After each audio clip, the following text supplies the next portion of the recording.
ذبح کریں. اور ذبح کرتے ہوئے یہ نرگٹ جسے کہتے ہیں ہم گھنٹی، اس کو اوپر گلے کی طرف ہونا چاہیے، اوپر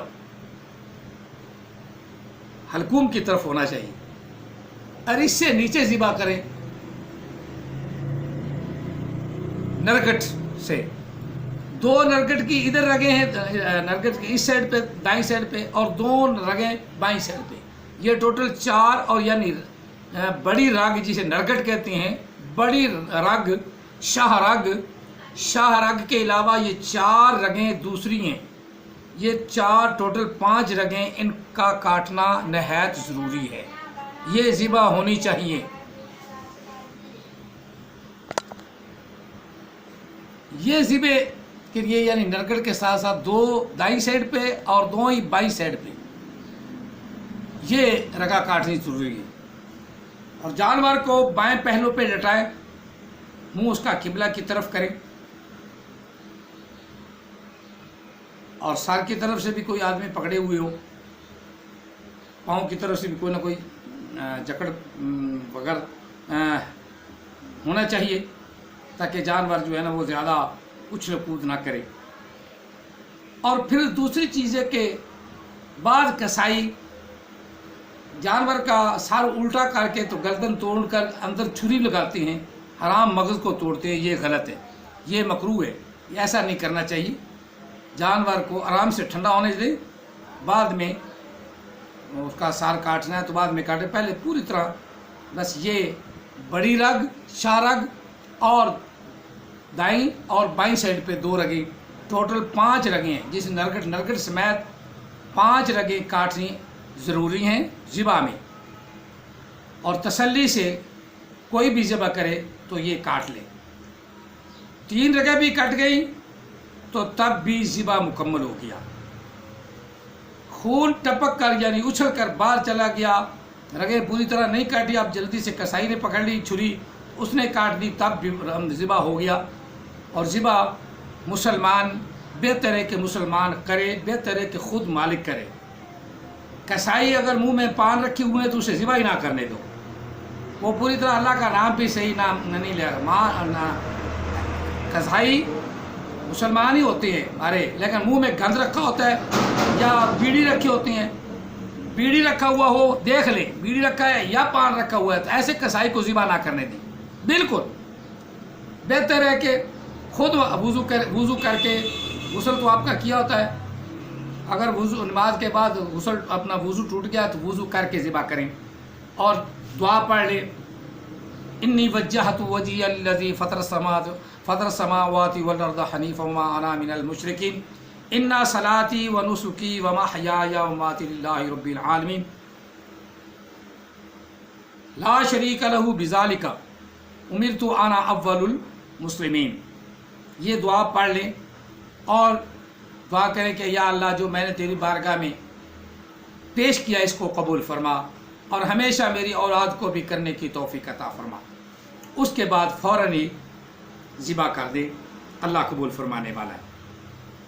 اور یہی آج ہم نے آیا مقدسہ جو تلاوت کی ہے، پڑھی ہے، اس کا مفہوم بھی یہی ہے کہ اللہ تعالیٰ کی بارگاہ میں تمہاری قربانی اور تمہارا گوشت اور تمہارا خون وغیرہ نہیں پہنچتا، بلکہ تمہارا تقوی اللہ کی بارگاہ میں پہنچتا ہے.